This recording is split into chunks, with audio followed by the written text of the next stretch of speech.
પાટણ નગરપાલિકાના chief officer સામે શાસક પક્ષની પોલીસમાં અરજી। સીઓ હિરલ ઠાકર સામે ખોટી બીયુ પરમિશન આપ્યાના ગંભીર આક્ષેપ છે। લાંચ લઈને પરમિશન આપી હોવાના ભાજપ સભ્યોના દાવા છે। બીજેપી સભ્ય મનોજ પટેલ સહિતના સભ્યોએ અરજી આપી છે। ચીફ ઓફિસર હિરલ ઠાકર ખોટું કરવા ટેવાયેલા હોવાની વાત મનોજ પટેલે કરી છે। બાંધકામ ચાલુ હોવા છતાં નિયમો વિરુદ્ધ પરમિશન આપ્યાના પણ આક્ષેપ છે। બસ સ્ટેન્ડ કોમ્પ્લેક્સ ઝડપથી ચાલુ કરવામાં સીઓને અંગત રસ હોવાની પણ તેમણે વાત કરી છે।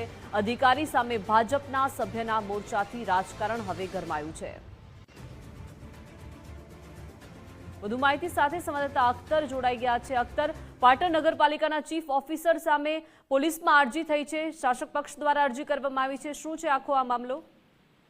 દીપડા, ચોક્કસથી પાટણ નગરપાલિકા ઘણા દિવસથી વિવાદોના અંદર ઘેરાયેલી છે અને શાસક પક્ષના અંદરના સામે જે છે લોકો આવી ગયા છે। કારણ કહી શકાય કે જે સભ્યો જે છે નગરપાલિકાના ચૂંટાયેલા જે મનોજ પટેલ છે તેમને આજે એક પાટણ એ ડિવિઝનના અંદર એક અરજી પણ કરી છે, ફરિયાદ કરી છે કે પાટણના અંદર આવેલું નવું બસ સ્ટેન્ડ જે બની રહ્યું છે તેના અંદર વ્યૂ પરમિશન જે આપી છે તે ખોટી રીતે આપવામાં આવ્યું છે। ક્યાંક ને ક્યાંક સીઓ પર તેમને આક્ષેપ પણ કર્યા છે, ક્યાંક કોઈની મીઠાઈ ખેવાય છે તેવા પણ શબ્દો વાપરવામાં આવ્યા છે। તેમને સીધી આક્ષેપ કર્યા છે કે જે કોમ્પ્લેક્સ બન્યું છે તેના અંદર તેમનું રસ છે, તેના કારણે તેમને બીયુ પરમિશન આપવામાં આવ્યું છે।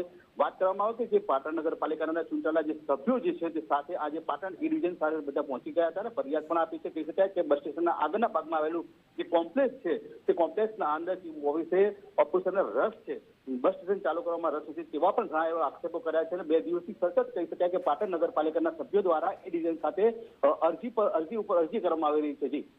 જી આભાર અખ્તર, વિગત સાથે જોડાયા તે બદલ।